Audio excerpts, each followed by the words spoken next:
یہ فیصلہ کیا کہ یہ میں لائیو کروں گا، یہ ریکارڈڈ نہیں ہے، یہ آپ کے پاس لائیو جائے گی بات. اور اس کی وجہ یہ ہے کہ پاکستان ایک اس انگریزی میں کہتے ہیں ڈیفائننگ مومنٹ پہ ہے، ایک فیصلہ کن وقت پہ ہے کہ ہم نے دو راستے ہمارے سامنے ہیں، ہم نے کون سا راستہ لینا ہے. لیکن میں چاہتا ہوں کہ اس سے پہلے یہ میں جو اپنی آپ سے دل کی آج باتیں کروں گا، اس سے پہلے میں صرف اپنی قوم کو بتانا چاہتا ہوں کہ میری طرح کا آدمی پولیٹکس میں آیا کیوں. کیونکہ آپ اگر پولیٹیشنز کی زندگی دیکھیں تو ان کو کسی کو بھی کوئی پولیٹکس سے پہلے نہیں جانتا تھا. ان کی کوئی بڑے کم ایسے لوگ ہیں جنہوں نے زندگی میں کوئی چیز اچیو بھی کیا ہو.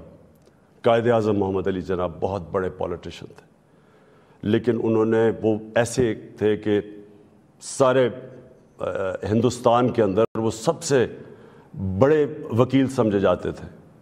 تو ایک وہ یعنی ان کی حیثیت تھی پولیٹکس پہ آنے سے پہلے. لیکن آپ زیادہ تر لوگوں کو دیکھیں تو پولیٹکس میں تو سے پہلے کوئی ان کا نام بھی نہیں جانتا تھا. تو میں تو وہ ایک خوش قسمت انسان اللہ کا خاص شکر ادا کرتا ہوں کہ مجھے تو اس نے سب کچھ دے دیا تھا.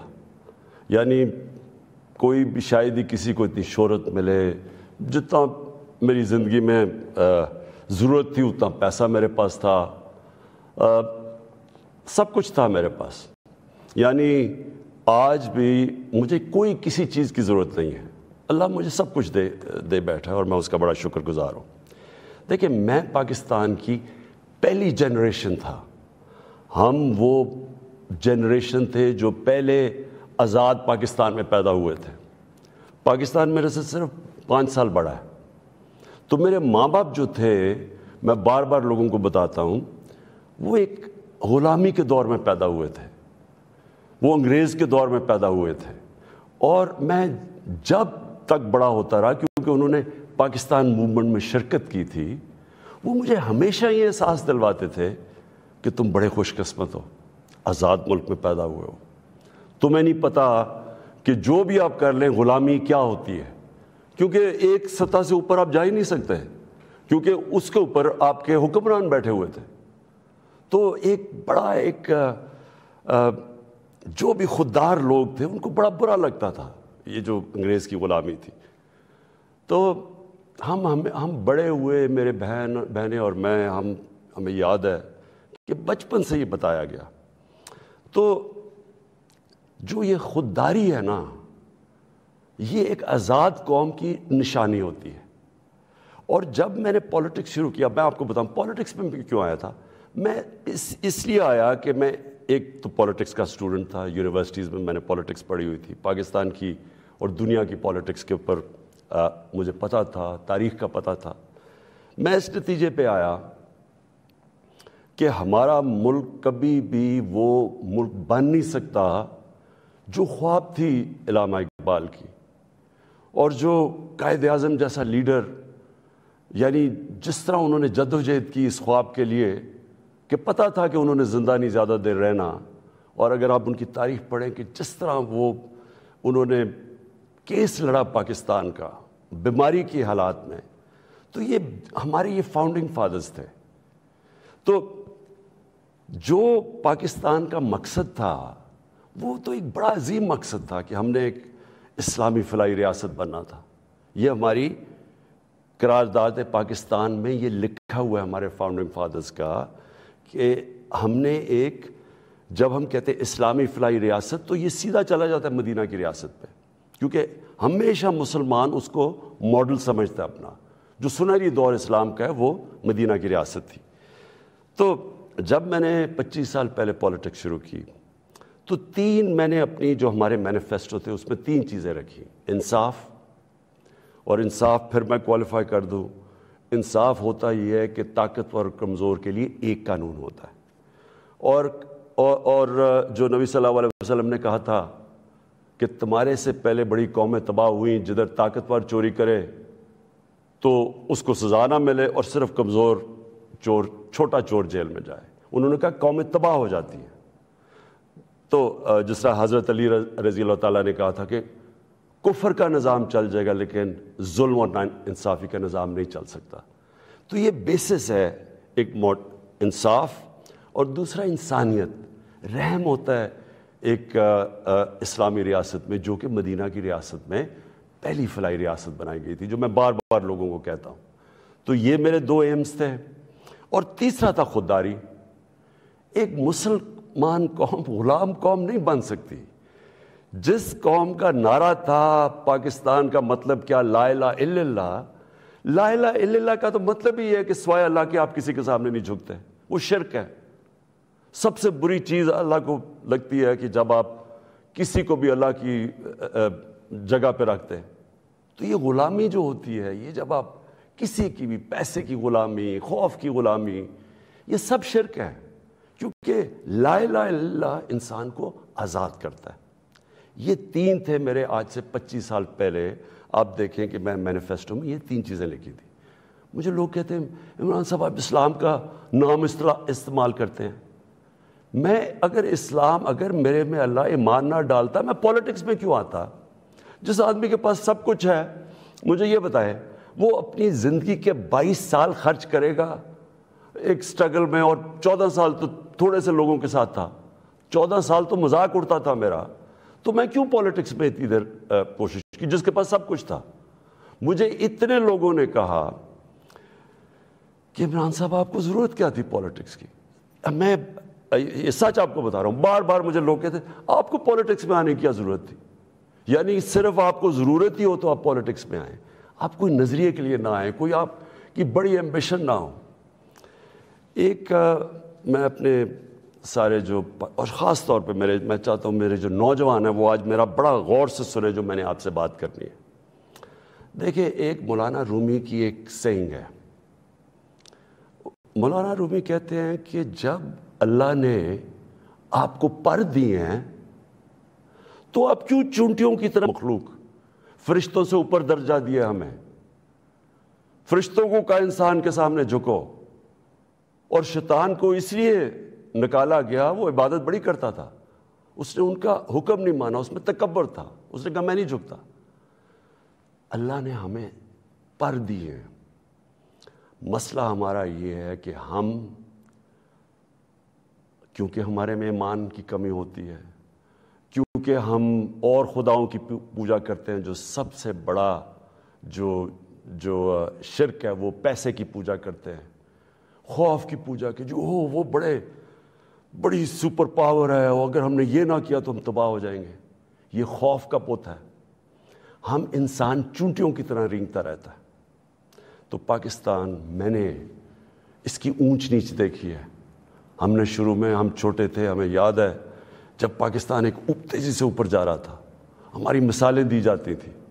میں جب اسکول میں تھا پاکستان کی مثال دی جاتی تھی. ساؤتھ کوریا پاکستان آیا تھا سیکھنے کے لیے کہ کیسے آگے بڑھا ہے. ملیشیا کے شہزادے میرے ساتھ اسکول میں پڑھتے تھے، یہاں سیکھنے آتے تھے. سارا مڈل ایسٹ سے لوگ یہاں پاکستان کی یونیورسٹیز میں آتے تھے. ہم اوپر جا رہے تھے، ہمارا ماڈل لوگ دیکھتے تھے، مثال دی جاتی تھی. میں نے اس کو نیچے آتے دیکھا، اور میں نے اس کو ذلیل ہوتے دیکھا اپنے ملک کو. اور میں اس کے اوپر ابھی آتا ہوں کیونکہ جو میرے والد تھے، مجھے یاد ہے اپنے آخری دنوں میں جو ہمارے پر یہ وار آن ٹیرر کے اندر جس طرح کی پاکستانیوں کو ذلت ملی، پاکستانیوں کو میں خاص طور پہ کہہ رہا ہوں، لیکن اوور آل اسلاموفوبیا بھی تھا، لیکن پاکستانیوں کو ذلت ملی. تو میں جو آج آپ سے بات کرنا چاہتا ہوں وہ یہ کہ دیکھیں، اللہ نے جو ہمارے اندر اتنی صلاحیتیں دی ہیں اشرف اس کی عظیم مخلوق پہ، لیکن اسے کنڈیشن لگائی ہوئی ہے. اس نے کہا ہے کہ تم نے اگر اوپر اڑنا ہے نا، جو اقبال نے اپنا شاہین کا کانسیپٹ دیا ہے کہ شاہین کیسے اقبال کا، وہ تب اوپر جاتا ہے جب وہ ریزسٹنس کے سامنے کھڑا ہوتا ہے، جب وہ مقابلہ کرتا ہے، جب وہ اپنے آپ کو مشکل وقت سے گزارتا ہے. ہم نماز میں صرف ایک ہی چیز مانگتے ہیں جب 5 وقت کی نماز پڑھتے ہیں کہ اللہ ان کے راستے پہ لگا جن کو نعمتیں بخشیں، ان کے نہیں جو اپنے تباہی کے راستے پہ چلے گئے. تو جو نعمتیں بخشیں، اور وہ نبی صلی اللہ علیہ وسلم اللہ کے حبیب تھے سب سے زیادہ، تو ان کو نعمتیں بخشیں. تو ان کا آسان راستہ نہیں تھا، لیکن ان کی عظمت کا راستہ تھا۔ میں اس لیے پاکستان کے اندر سیرت نبی اپنے بچوں کو پڑھانا چاہتا ہوں۔ کیوں نبی کی سیرت پڑھیں؟ کیونکہ وہ دنیا کی تاریخ میں سب سے عظیم انسان وہ تھے، تو ان کے راستے پہ اللہ کیوں ہمیں کہتا ہے چلو؟ کیونکہ وہ عظمت کا انسان کا راستہ ہے۔ ہم پکڑ لیتے ہیں دوسرا راستہ جو ہم سمجھتے ہیں کہ بڑا آسان راستہ ہے۔ اچھا جی، وہ فلانا نے حکم دے دیا، ہم تباہ ہو جائیں گے، اگر اس نے وہ فلانا ملک ناراض ہو گیا تو ہمارا یہ ہو جائے گا۔ ہم رینگ رہے ہیں زمین کے اوپر، ہم چونٹیوں کی طرح رینگ رہے ہیں۔ تو میں سب سے پہلے کہ جب میں نے 25 سال پالیٹکس شروع کی تو میں نے کبھی، آپ میری کوئی سٹیٹمنٹ پڑھ لیں، میں نے ہمیشہ ایک چیز کہی، نہ میں کبھی کسی کے سامنے جھکوں گا اور نہ اپنی قوم کو کسی کے سامنے جھکنے دوں گا، یعنی اپنی قوم کو کسی کی غلامی نہیں کرنے دوں گا۔ یہ 25 سال کوئی میری سٹیٹمنٹس ابھی آپ دیکھ لیں، کوئی پرانی میری ویڈیوز ہیں، کبھی اس سے پیچھے نہیں ہٹا میں۔ جب میں اقتدار مجھے ملا تو میں نے تب فیصلہ کیا کہ ہماری فورن پالیسی آزاد ہوگی۔ آزاد فورن پالیسی کا مطلب ہوتا ہے کہ وہ فورن پالیسی جو پاکستانیوں کے لیے ہوگی، ہمارے مفادات کے لیے ہوگی۔ اس کا قطعی یہ مطلب نہیں ہے کہ ہم کسی سے دشمنی کریں گے، ہم کسی کو کے خلاف ہوں گے، ہم کوئی اینٹی امریکن ہوں گے یا اینٹی انڈیا ہوگا یا اینٹی یورپین ہوں گے۔ میں تو سب سے پہلے، میں وہ پاکستانی ہوں، سب سے زیادہ ہندوستان کے اندر جو جانتے تھے اور جو رسپیکٹ اور میری دوستیاں تھیں وہ میں پاکستانی تھا، کرکٹ کی وجہ سے۔ میں امریکہ کو بڑی اچھی طرح جانتا ہوں، ان کے پولیٹیشنز، ان کے لوگوں کو جانتا ہوں۔ انگلینڈ کو تو آپ اس طرح کہ میرا دوسرا گھر تھا ایک وقت، تو میں تو جانتا ہوں۔ میں نے کبھی یہ نہیں، کبھی کسی بھی انسانی معاشرے میں کبھی اس کے خلاف ہو ہی نہیں سکتا۔ ہاں، ہم ان کے اندر جو ان کی غلط پالیسیز ہے اس کی میں تنقید کرتا ہوں۔ میں نے جب پاکستان نے شرکت کی وار آن ٹیرر میں، یعنی جب جنرل مشرف ہمیں امریکہ کی جنگ میں لے کے گئے، میں اس میٹنگ میں تھا، میں اس کمرے میں تھا، اسی کمرے کے اندر سارے پولیٹیشنز بیٹھے ہوئے تھے، جس کے اندر ہیڈز آف پارٹیز بلائے تھے، جس طرح باقی بھی تھے، میں بھی تھا۔ اسی کمرے کے اندر ہمیں کہا گیا کہ جی اگر ہم نے امریکہ کی حمایت نہ کی تو انگریزی کا لفظ وونڈڈ بیئر کی طرح ہے، ایک زخمی ریچھ کی طرح ہے، وہ ہمیں نہ غصے میں شاید ہمیں نہ مار دے۔ اور مجھے یاد ہے میں نے بار بار میڈیا پہ، پارلیمنٹ میں، ہر جگہ میں نے کہا کہ ہمارا اس جنگ سے کوئی لینا دینا نہیں تھا، 9/11 میں کوئی پاکستانی ملوث نہیں تھا۔ ہمیں کیا ضرورت ہے کہ ہم اپنے ملک کو کسی کی جنگ میں لے جائیں؟ ہم ان کی مدد کریں، اگر ان کے ملک میں دہشت گردی ہوئی ہے، ہم دہشت گردی کے خلاف ہیں، ہمیں ان کی مدد کرنی چاہیے۔ لیکن کیا اس کا مطلب یہ ہے کہ ہم پاکستانیوں کو قربان کر دیں کسی کی جنگ میں؟ اور پھر ہم نے غلطی کیا کی؟ سب سے بڑی جو جنرل مشرف نے غلطی کی، 80 کی دہائی میں ہم نے پاکستان فرنٹ لائن سٹیٹ بن گیا جی کہ ہم امریکہ کے حمایتی ہیں، ہم اس کے ایلائی ہیں، ہم سوویت یونین کے خلاف جہاد لڑ رہے ہیں، اور ساری جہاد پاکستان کے قبائلی علاقے سے لڑی گئی، اور باہر سے لوگ ہم نے بلائے اور ہم نے ان کو ٹرین کیا اور یہاں سے مجاہدین گروپس گئے، ہم نے ان کی پوری حمایت کی، ان کو بتایا کہ فورن آکوپیشن، کیونکہ ہم اس لیے لڑ رہے ہیں کہ افغانستان کے اوپر فورن آکوپیشن ہے، اس لیے ہم لڑ رہے ہیں جہاد، اور سارے ہمیں بتایا گیا کہ کتنا بڑا پاکستان بڑا رول پلے کر رہا ہے۔ جیسے ہی وہ جہاد ختم ہوتی ہے، سوویت یونین ہارتا ہے، امریکہ یہاں سے چلا جاتا ہے، سوویت یونین ادھر چلا جاتا ہے، اور 2 سال کے بعد وہی امریکہ جو ہمارا دوست تھا، جس کے لیے جو ہم اکٹھے جنگ لڑ رہے تھے، وہ ہمارے اوپر سینکشن لگا دیتا ہے، پریسلر سینکشنز۔ 9/11 آ جاتا ہے، پاکستان کی پھر امریکہ ضرورت پڑ جاتی ہے۔ یہ جو ابھی میں نے آپ کو کہا کہ اسی کمرے کے اندر فیصلہ ہو رہا ہے کہ جی ہم امریکہ کی ہمیں حمایت کرنی چاہیے، ہم نے کہا کہ ہاں ٹھیک ہے، حمایت یہاں تک ٹھیک ہے کہ ہم سارے دہشت گردی کے خلاف ہیں، ان کے خلاف ایکشن لیں، لیکن جو حمایت ہم نے کی، جو پاکستانیوں کی جانوں کی قربانی دی گئی، کسی اور امریکہ کے ایلائی نے اس طرح کی قربانیاں نہیں دی. کوئی نیٹو بھی امریکہ کے ساتھ تھا. کوئی ایک ملک بتائیں جو 80,000 اپنے لوگ مروا لے, جس کا سارا قبائلی علاقہ, اور میں یہ آج پھر سے کہنا چاہتا ہوں, دیکھیں میں قبائلی علاقے کو باقیوں سے بہتر جانتا ہوں. میں نے وہ سارا قبائلی علاقہ پھرا ہوا ہے, میں نے کتاب لکھی ہوئی ہے, میں اس کی تاریخ جانتا ہوں. قبائلی علاقہ پاکستان میں سب سے پرامن علاقہ تھا. وہاں کرائم ہوتی نہیں تھی کوئی, ان کے ریکارڈ میں, یعنی ہمیشہ سے وہ کرائم فری ایریا تھا. جو قبائلی علاقے کے لوگوں سے ہوا ہماری اس جنگ میں شرکت کرنے سے, آپ اندازہ نہیں لگا سکتے کہ وہ لوگوں کے اوپر, بیچاروں کے اوپر کیا گزری. وہاں لوگ مارے گئے, وہ ادھر سے لوگ کھڑے ہو گئے جن لوگوں کو, اب سوچیں ہم لوگوں کو کہہ رہے ہیں کہ جہاد کرنا اگر باہر سے آکوپیشن ہو وہ سب سے عظیم چیز ہے, اور اب امریکن جب وہاں پہنچ گئے تو ہم نے کہا نہیں اب دہشت گردی ہے. اب ظاہر ہے وہ لوگوں کو آپ 10 سال میں ایک طرف سے دوسری طرف تو نہیں لے جا سکتے تھے, وہ انسان تھے, ان کو ہم نے یہ بتایا ہوا تھا کہ یہ جہاد ہے. وہ جب انہوں نے پاکستان کے خلاف شروع ہو گئے, اور وہ جو پرانے جہادی گروپس ٹرین کیے تھے وہ بھی پاکستان کے خلاف ہو گئے.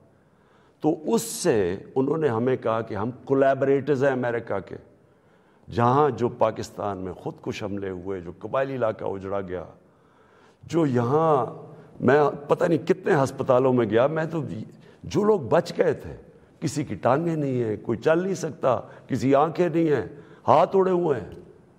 تو اس ساری جو ہم نے جب اس کی اتنی زیادہ قربانیاں دی اپنے ملک کی, اس کا کوئی کریڈٹ ملا پاکستان کو؟ کیا کسی نے کہا کہ آپ نے بڑا زبردست کام کیا, شکریہ پاکستان؟ یہ نہیں ہوا. وہاں سے آوازیں آنی شروع ہو گئیں. افغانستان کی, ابھی یہ افغانستان آزاد ہونے سے پہلے کی بات کر رہا ہوں میں, کہ جی پاکستان کی دوگلی پالیسی کی وجہ سے وہ نہیں جیت سکتے. یہاں ہمارے لوگوں کو بار بار کہا گیا کہ ڈو مور, کہ ابھی آپ نے اور نہیں کیا. ڈرون اٹیکس ہوئے, ڈرون اٹیکس میں جتنے بے قصور لوگ مارے گئے, مجھے یاد ہے میں گیا وہاں باجوڑ میں ڈرون اٹیک ہوا, 80 مدرسے کے بچے مار دیے. شادیوں کے اوپر ڈرون اٹیک ہو رہا ہے. تو پاکستان کس عذاب سے گزرا, کہ میں بیک گراؤنڈ اس لیے دے رہا ہوں کیونکہ آپ کو پتہ ہونا چاہیے کہ میری آج پالیسی کیا ہے. کیا جو تنقید ہو رہی ہے کہ جی عمران خان, یہ جو بھی میں, یہ جو ہمیں ڈاکیومنٹ ملی ہے, پہلے میں بیک گراؤنڈ آپ کو بتا دوں کہ یہ سارے وقت میں اس کی مخالفت کرتا رہا.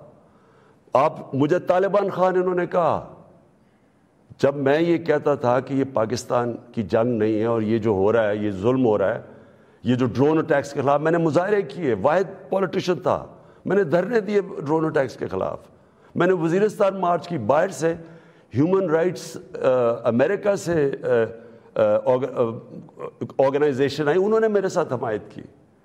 ایک کلائیو اسٹیڈٹ اسمتھ تھا وکیل, اس نے میرے ساتھ آ کے یہ حمایت کی کہ یہ اتنا بڑا ظلم ہے. کوئی ہمارے سینئر پولیٹیشین لیڈرز نے کوئی بات نہیں کی, ڈرے ہوئے ہیں, خوف زدہ, کہیں امریکہ نہ ناراض ہو جائے.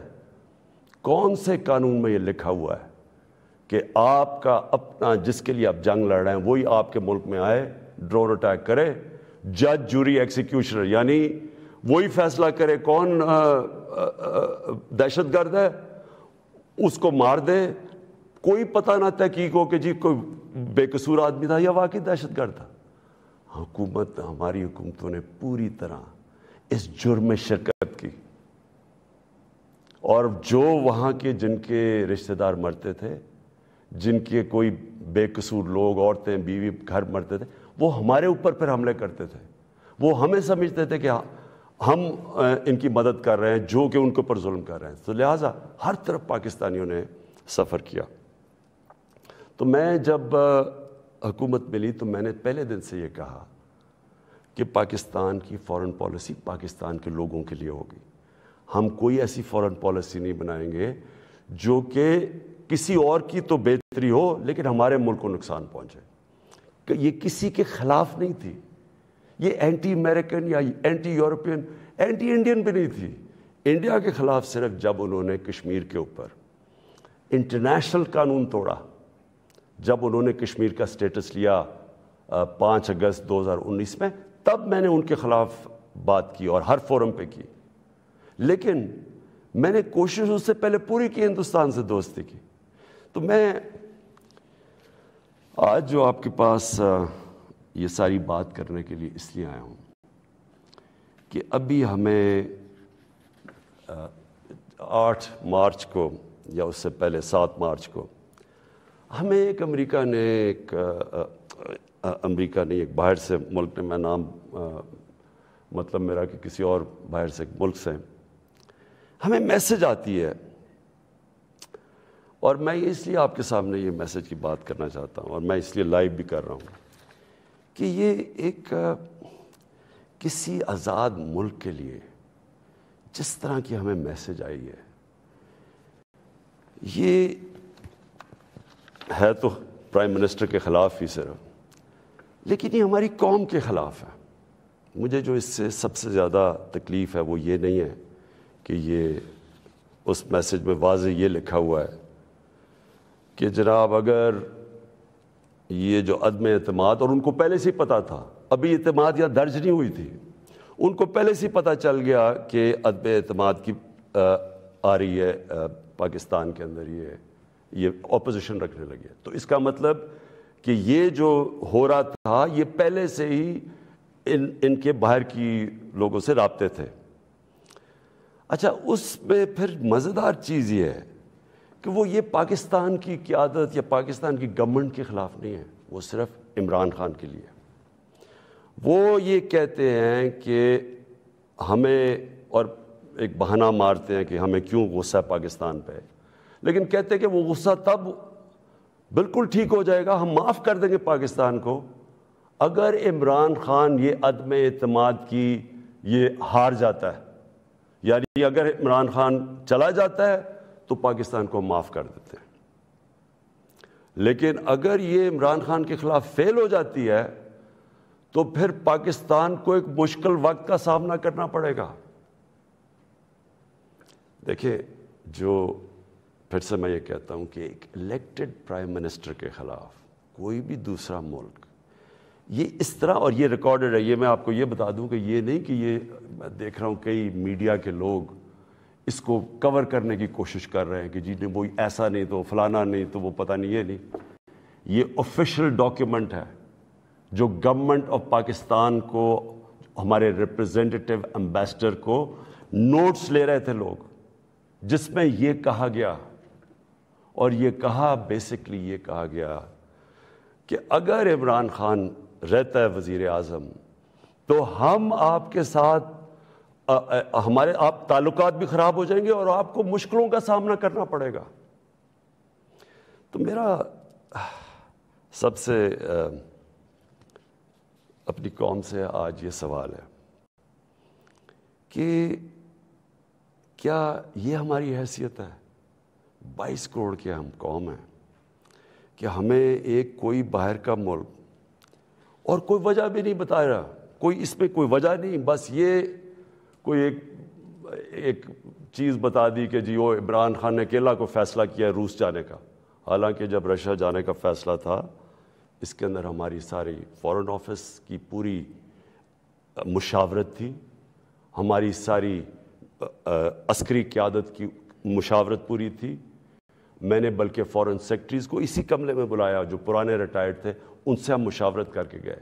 لیکن اس کے اندر لکھا ہوا ہے کہ نہیں، صرف وہ ہمارا ایمبیسڈر ان کو بتا رہا ہے کہ نہیں یہ مشاورت سے، اس نے کہا نہیں یہ صرف عمران خان کی وجہ سے گیا.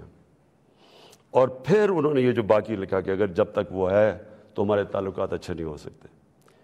اب میرا سوال یہ ہے کہ وہ اصل میں یہ کہہ رہے ہیں کہ یہ جب جائے گا تو جو باقی جو آئیں گے واپس، جو دوسرے عمران خان کی جگہ آئیں گے، ان سے ہمیں کوئی مسئلہ نہیں ہے. تو میں اصل اپنی قوم کے سامنے یہ چیز رکھنا چاہتا ہوں. میرا یہ جو آج آپ سے بات چیت کرنے کا ہے، یہ تو نہیں ہے کہ کوئی باہر سے ایک ملک چلے یہ کہہ دے کہ ہاں جی ہمیں نہیں پسند آپ کی فورن پالیسی، پتہ نہیں کوئی وجہ کیا بتا رہا ہے کہ جی آپ روس چلے گئے. وہ تو اور یورپین لیڈرز بھی روس چلے گئے تھے، لیکن خاص پاکستان کو کہ آپ کیوں چلے گئے ہیں، جس طرح کہ ہم کوئی ان کے نوکر ہیں. لیکن جو اس میں سب سے ڈسٹربنگ چیز کیا ہے کہ ان کے رابطے ان لوگوں سے ہیں جن کے ذریعے یہ ساری سازش ہوئی ہے، جو یہاں بیٹھے ہوئے ہیں. اور یہاں کون بیٹھے ہوئے ہیں؟ 3 اسٹوجز. اسٹوجز کا مطلب ہوتا ہے جو کہ بڑے وفادار غلام ہوتے ہیں. یہ وہ لوگ ہیں. اب یہ ذرا سن لیں کہ یہ چاہ کیا رہے ہیں. یہ چاہ یہ رہے ہیں کہ عمران خان جائے، لیکن اگر یہ آ جائیں واپس، یہ جو ابھی جنہوں نے عدم اعتماد کیا ہوا ہے، تو پھر سب ٹھیک ہو جائے گا. تو سب سے پہلا میرا سوال یہ ہے کہ کیا یہ اپنے ملک کے اندر اجازت دیں گے کسی کو قیادت میں آنے کے لیے جن کے اوپر نیب کے کیسز ہوں، جن کے اوپر اربوں روپے کے کیسز ان کی عدالتوں میں ہوں، وہ جو کہ ایک مجرم ڈکلیئر کر دیا گیا پاکستان کی عدالت نے، جو کہ جھوٹ بول کے بھاگا ہوا ہے؟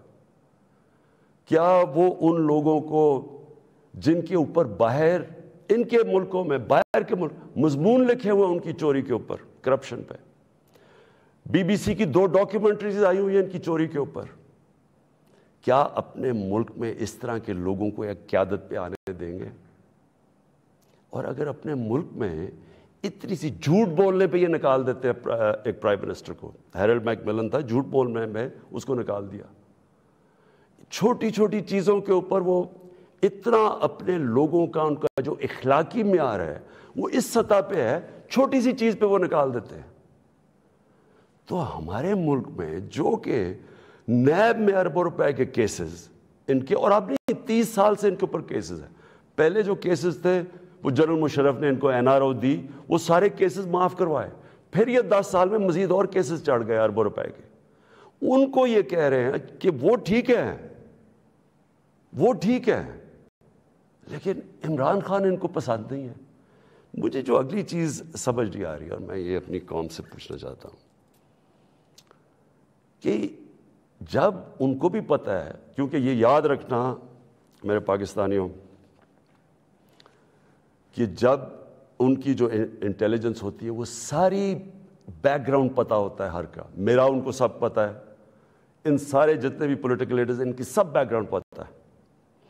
ان کو ان کی ایک ایک چیز پتہ ہے کہ ان کے کتنے پیسے ملک کے کس اکاؤنٹس میں پڑے ہوئے ہیں بیرون ملک. ان کو سب پتہ ہے کہ ان کی پراپرٹیز بینامی جو انہوں نے باہر لی ہوئی ہیں بڑی بڑی اربوں اربوں روپے کی، ہر ڈیٹیل ان کے پاس ہے. ایک ہمارا ینگ پولیٹیشین ہے، ایک کتاب ہے رون سوسکنڈ کی، دا وے آف دا ورلڈ. اس کتاب میں وہ لکھتا ہے کہ ان کی نیشنل سیکیورٹی جو تھی وہ ٹیپ کر رہی ہے، اس کی والدہ اس کو ٹیلی فون کر کے بینک اکاؤنٹس بتا رہے ہیں، یعنی ادھر تک ان کو پتہ ہے. تو ہمارے یہ جو اب یہ 3 لوگ ان کو جو پسند آ گئے ہیں، ان کی کیا خاصیت ان کو پسند آئی ہے؟ یہ کہ ان جنرل مشرف کے سالوں کے اندر 11 ڈرون اٹیک تھے. ان دونوں کے یہ بلکہ سارے یہ تینوں اکٹھے اقتدار میں تھے. ان کے 10 سال میں اس ملک میں 400 ڈرون اٹیکس ہوئے. ایک دفعہ ان کے منہ سے نہیں نکلا کہ مذمت کرتے ہیں. حامد کرزئی مجھے یاد ہے افغانستان میں جب ان کے ڈرون اٹیک یا وہاں بمباری سے افغانستان کے بے قصور لوگ مرتے تھے، وہ مذمت کرتا تھا. جدھر افغانستان میں فورن فوجیں تھی، یہاں ہم بیٹھے ہوئے ہیں 400 ڈرون اٹیکس میں ایک دفعہ کسی نے مذمت نہیں کی. اس لیے ان کو یہ سوٹ کرتے ہیں. مولانا فضل الرحمان کی ایک وکی لیکس کیا تھی کہ ایک جس طرح پینما پیپرز کا انکشاف ہوا تھا، یہ ایک انٹرنیشنل انکشاف ہوا تھا، لیک ہو گئے تھے سیکرٹ پیپرز یا ڈاکیومنٹس. تو پینما جو وکی لیکس میں وہ انکشاف ہوتا ہے کہ جو پاکستان کے اندر امریکی ایمبیسڈر تھی این پیٹرسن، اس کو مولانا فضل الرحمان اس کو فضل الرحمان کہتا ہے کہ مجھے موقع دے دے، میں بھی وہی خدمت کروں گا جو باقی آپ کی خدمت کرتے ہیں. یہ وکی لیکس میں تھا. نواز شریف کا برکا دت کی کتاب میں ہے کہ وہ نیپال کے اندر نریندر مودی سے چھپ چھپ کے مل رہا تھا اپنی فوج سے بچنے کے لیے. ڈان لیکس میں کیا تھا؟ ہندوستان کو میسیجنگ ہو رہی تھی کہ جناب میں فوج کے ساتھ، اگر فوج یہ کریے تو فوج کریے، میں نہیں کر رہا. یہ سوچیں، کبھی آپ سوچ سکتے ہیں کہ میرے آرمی چیف کو، جنرل باجوہ کو کوئی باہر کی قوت کہے کہ جی یہ دہشت گرد ہے، اور میں چپ کر کے بیٹھا رہا اور وہ میری تعریف کرے اور اس کو برا بھلا کہے. جنرل راحیل شریف کو نریندر مودی دہشت گرد کہہ رہا تھا، دہشت گرد کا چیف، اور نواز شریف سے دوستی تھی اور شادیوں پہ انویٹیشن تھی. یہ ان لوگوں کو یہ چاہتے ہیں. آصف زرداری کا باب وڈورڈ کی کتاب کے اندر ہے کہ ان کے سی آئی اے چیف جب ان سے کہتا ہے، وہ کولیٹرل ڈیمیج کی بات کی، کولیٹرل ڈیمیج کا مطلب کہ جب بم گرتا ہے تو بے قصور لوگ مارے جاتے ہیں، تو اس کو کہتا ہے کہ فکر نہ کریں اگر ڈرون اٹیک میں بے قصور لوگ مارے جاتے ہیں، مجھے نہیں فرق پڑتا. یہ پاکستان کا پریزیڈنٹ کہہ رہا ہے دوسروں کو، جس کو تھوڑا سا، اور کتاب میں وہ لکھتا ہے کہ وہ حیرت انگیز حیرت آتی ہے کہ یہ کیسے ملک کا صدر بات کر رہا ہے. اس طرح کے لوگ ان کو پسند ہے. اور شہباز شریف، اس کی سٹیٹمنٹ کہ جی عمران خان نے بڑی غلطی کی ایبسلوٹلی ناٹ کہہ کے، یعنی یہ جو ان کے دور میں ایبسلوٹلی ناٹ کیا تھا، میں نے صرف یہ بات کہی کہ ہم امن میں آپ کے ساتھ ہیں، ہم جنگ میں آپ کے ساتھ نہیں ہیں، ہم کسی کانفلکٹ میں آپ کے ساتھ، لیکن جو بھی آپ امن افغانستان میں کہیں چاہتے ہیں ہم ساتھ ہیں آپ کے.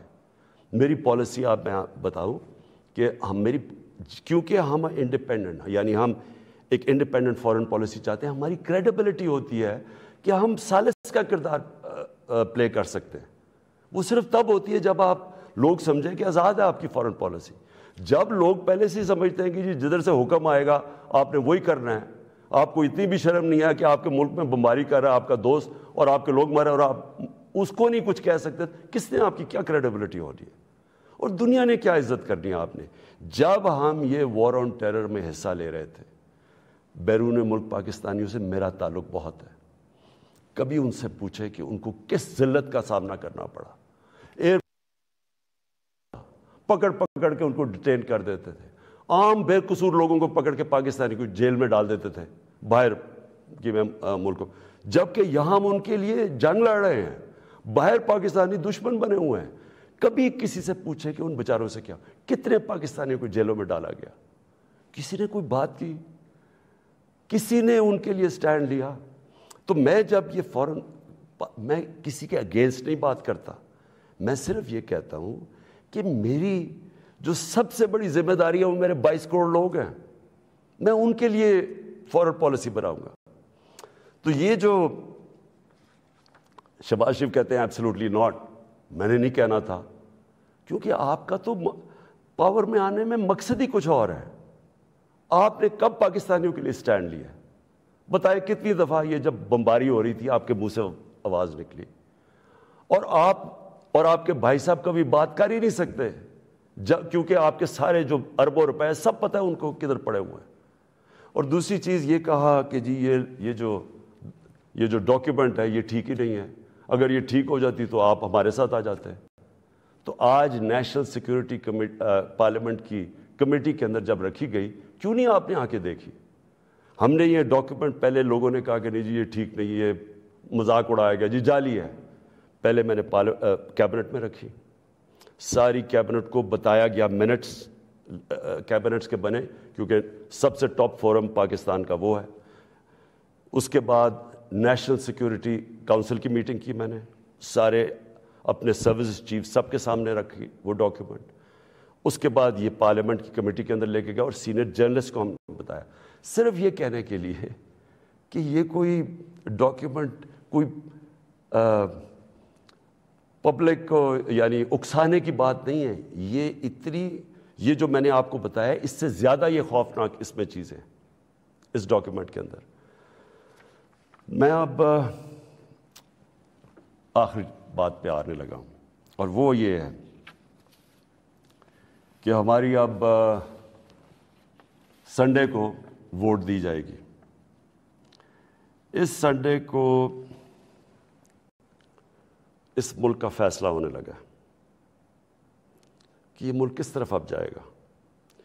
کیا وہی غلامانہ پالیسی، کرپٹ لوگ جن کے اوپر 30 سال سے کرپشن کے کیسز ہیں، نیب میں ان کے کیسز پڑے ہیں۔ بدقسمتی سے کوئی اور ملک ہوتا جس کے اندر یہ انصاف کا نظام زیادہ طاقتور کو قانون کے نیچے لانے جن کی صلاحیت ہے، اور جو بھی خوشحال ملک ہیں دنیا میں، جو بھی جن ملکوں کے اندر غربت نہیں ہے، خوشحالی ہے، جو پروگریس کر چکے ہیں، ترقی یافتہ ملک ہیں، ان سارے ملکوں کی ایک چیز آپ کو کامن ملے گی کہ طاقتور مجرم کو ان کی صلاحیت ہوتی ہے قانون کے نیچے لانے کی۔ ہمارا ابھی تک انصاف کے نظام میں وہ صلاحیت نہیں ہے۔ یہ ہماری بڑی بدقسمتی ہے کہ اربوں روپے کے ان کے پاس کیسز ہیں، کچھ نہیں ہو رہا۔ تو کیا قوم ان کو پھر جو 30 سال سے کہہ رہے ہیں، اچھا کہہ رہے جی عمران خان نے ملک بڑا خراب، آج کیوں یہ سارا کر رہے ڈرامہ؟ عمران خان نے ملک خراب کر دیا۔ عمران خان تو ابھی 3.5 سال ہوئے ہیں، 30 سال سے تو آپ باریاں لے رہے ہیں اس ملک کے اوپر۔ تو یہ اگر ملک خراب تھا، یہ اگر حالات برے تھے تو یہ کیا 3.5 سال میں ہو گئے ہیں؟ اور میں چیلنج کرتا ہوں کہ 3.5 سال میں جو ہم نے کیا ہے کسی بھی فورم پہ، انڈیپینڈنٹ ماہرین کو آپ بٹھائے ان سے پوچھیں، میں چیلنج کرتا ہوں کہ 3.5 سال میں جو پاکستان میں ہوا ہے کہ ان کے کسی دور میں نہیں ہوا۔ تو یہ جو اب سارے اکٹھے ہیں، یہ اب قوم نے فیصلہ کرنا ہے کہ کیا یہ جو ووٹ ہونی ہے سنڈے کو، اس میں کون کدھر جائے گا۔ مجھے لوگوں نے، کسی نے کہا جی وہ عمران خان آپ ریزائن کر دیں۔ میں ریزائن کر دوں؟ میں جو میرے ساتھ کرکٹ کھیلتے تھے وہ ساری دنیا 20 سال جو میں کھیلی ہے، آخری گیند تک میں مقابلہ کرتا ہوں۔ میں کبھی ہار زندگی میں نہیں مانی۔ میں تو ووٹ کا جو بھی رزلٹ ہو جائے، آپ دیکھیں گے کہ میں تو اس کے بعد اور زیادہ تکڑا ہو کے سامنے آؤں گا جو بھی رزلٹ ہو۔ لیکن میں یہ دیکھنا چاہتا ہوں، اس دن یہ میں چاہتا ہوں میری ساری قوم دیکھے کہ کون جا کے اپنے ضمیر کا سودا کرے گا وہاں۔ اگر کوئی یہ کسی کو کہنے کی کوشش کر رہا ہے نا کہ جی ہمیں ایک دم پتہ چلا کہ عمران خان تو یہ تو بہت ہی نااہل یا برا تھا، آپ کو ریزائن کرنا چاہیے تھا۔ ہم جمہوریت کے اندر لوگ ریزائن کرتے ہیں، لوگ تب نہیں کرتے کہ جب آپ دیکھیں کہ 20-25 کروڑ روپے آپ کو آفر ہو رہا ہے اور آپ چلے جائیں، اور وہ پیسہ جو پہلی چوری کا پیسہ جس سے خریدا جا رہا ہے لوگوں کو، ساری قوم کے سامنے یہ ہو رہا ہے۔ وہ جگہ بنی ہوئی ہیں جدھر میریٹ کے اندر یا سندھ ہاؤس کے اندر یہ تماشا چل رہا ہے ساری قوم کے سامنے۔ میں تو یہ پوچھنا چاہتا ہوں کہ ہمارے نوجوانوں کو ہم آج کیا سبق دے رہے ہیں؟ ہم کیا ان کو بتا رہے ہیں کہ یہ ہمارے جو پبلک ریپرزینٹیٹیو ہیں ان کی قیمتیں لگی ہوئی ہیں؟ یہ ساری قوم کے سامنے ہو رہا ہے، یہ کوئی چھپی بات نہیں ہے۔ آپ الٹا بھی لٹک جائیں، کوئی یہ نہیں مانے گا کہ ان 3 لوگوں کے پاس کوئی اس لیے جا رہا ہے کہ یہ تو بڑے کوئی نظریاتی لوگ ہیں۔ کوئی نہیں ماننے لگا کہ یا آصف زرداری یا شہباز شریف، نواز شریف یا فضل الرحمان یہ کوئی نظریاتی لوگ ہیں۔ سب ان کو جانتے ہیں، صرف انہوں نے جو اپنے خلاف سٹیٹمنٹس دی ہوئی ہیں وہ 20 سال ذرا دیکھ لیں تو آپ سمجھ جائیں گے کہ یہ کوئی نظریاتی نہیں ہو رہا، یہ صرف اور صرف ضمیروں کا سودا ہو رہا ہے، یہ اپنے ملک کا سودا ہو رہا ہے، یہ اپنے ملک کی ساورنٹی کا سودا ہو رہا ہے۔ اور یہ جو ہوگا، میں ابھی بھی لوگوں کو کیونکہ مجھے ابھی بھی امید ہے کہ جو ہمارے لوگ اپنا سودا کر کے وہاں بیٹھے ہوئے ہیں، میں ابھی بھی آپ سے یہ کہتا ہوں کہ ہمیشہ کے لیے یہ آپ کے اوپر ایک مور لگنے لگی ہے۔ یہ نہ لوگوں نے آپ کو معاف کرنا ہے، نہ لوگوں نے آپ کو بھولنا ہے، نہ آپ کی اس بات کو معاف کرنا ہے بھولنا ہے، نہ جو لوگ آپ کو ہینڈل کر رہے ہیں نہ ان کو معاف کرنا ہے اور بھولنا ہے لوگوں نے۔ یہ ہمیشہ کے لیے لوگ یاد رکھیں گے کہ آپ نے اپنے ملک کا سودا کیا، ایک بیرون ملک سازش جو یہاں لوگوں کے ساتھ مل کے ایک وہ گورنمنٹ جس کی آزاد فورن پالیسی تھی اس کو گرانے کی کوشش کی گئی۔ یہ کوئی آپ کو معاف نہیں کرے گا۔ ہمارے بر صغیر کی تاریخ کیا ہے؟ میر جعفر اور میر صادق کون تھے؟ یہ وہ لوگ تھے جنہوں نے انگریزوں کے ساتھ مل کے بنگال کو غلام بنایا، انگریزوں کے ساتھ مل کے سراج الدولہ کو مروایا اور اپنی ذاتی مفادات کے لیے اپنے قوم کو غلام بنایا، اور دوسرے نے ٹیپو سلطان کو اس سے غداری کی, انگریزوں کے ساتھ مل کے اپنی قوم کو غلام بنایا. یہ موجودہ آپ کے میر جعفر اور میر صادق ہیں, باہر کی قوتوں کے ساتھ مل کے ایک ملک کے اندر یہ وہ چینج لے کے آ رہے ہیں جو کہ یاد رکھیں, میں پھر ریپیٹ کرتا ہوں, ساری زندگی یہ قوم آپ کو بھولنے نہیں دے گی. یہ وہ آپ کرنے جا رہے ہیں جو آنے والی ہماری نسلیں آپ کو معاف نہیں کریں گی. اور میں آپ کو یہ بھی بتا دوں آج کہ اگر آپ کا یہ خیال ہے کہ یہ سازش کو کامیاب ہونے دیں گے, میں اس کے سامنے کھڑا ہوں گا. میری یہ اپنی قوم سے کمٹمنٹ ہے کہ ہمیشہ جب تک میرے میں خون ہے میں اس کا مقابلہ کروں گا. میری زندگی کو تو کوئی فرق نہیں پڑنے لگا. میں اپنے گھر میں رہتا ہوں, میں اپنے خرچے برداشت کرتا ہوں, میرا تو کوئی کیمپ آفس نہیں ہے, میں نے تو آگے کوئی فیکٹریاں نہیں بنائیں. نواز شریف نے اتنے دور میں 18 فیکٹریاں بنا لی تھی سرکاری بینکوں سے پیسے لے کے, اور پھر بعد میں وہ قرضے معاف کروا لیے. نہ میرے کوئی رشتہ دار پالیٹکس میں ہے. میں اپنے گھر میں رہوں گا, اپنے گھر میں رہتا ہوں. لیکن اس قوم سے یہ جو غداری ہو رہی ہے اور یہ جو ہونے جا رہی ہے سنڈے کو, میں یہ چاہتا ہوں کہ ایک ایک لوگوں کا, ایک ایک غدار کی آپ شکل یاد رکھنا. یہ جتنا بھی ہے کہ اپنے لوگوں کو بتانے کی کوشش کریں کہ جی وہ ہو ایک دم ہمیں پتہ چلا ہے کہ یہ کیا ہوا ہے, یہ کتنا برا وقت گزرا تھا. لوگ آپ کی کوئی بات ماننے نہیں لگے.